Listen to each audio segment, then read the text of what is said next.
بسم اللہ الرحمن الرحیم۔ رسول اللہ صلی اللہ علیہ وآلہ وسلم نے فرمایا، جو کسی کو ضرر یا تکلیف پہنچائے گا اللہ تعالیٰ بھی اسے ضرر اور تکلیف پہنچائے گی، اور جو کوئی کسی کو مشقت میں ڈالے اللہ اس کو مشقت میں مبتلا کرتا ہے۔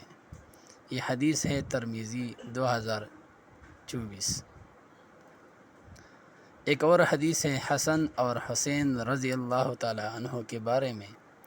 رسول اللہ صلی اللہ علیہ وآلہ وسلم نے حسن اور حسین رضی اللہ تعالی عنہما کو اپنے سینے سے لگایا اور اے اللہ میں ان سے محبت کرتا ہوں، لہٰذا تو بھی ان سے محبت کر۔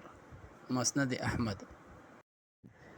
پلیز ہمارا چینل نیا ہے، اس پر روزانہ آپ کو ایک حدیث ضرور ملے گا، چینل کو ضرور سبسکرائب کرو۔ شکریہ۔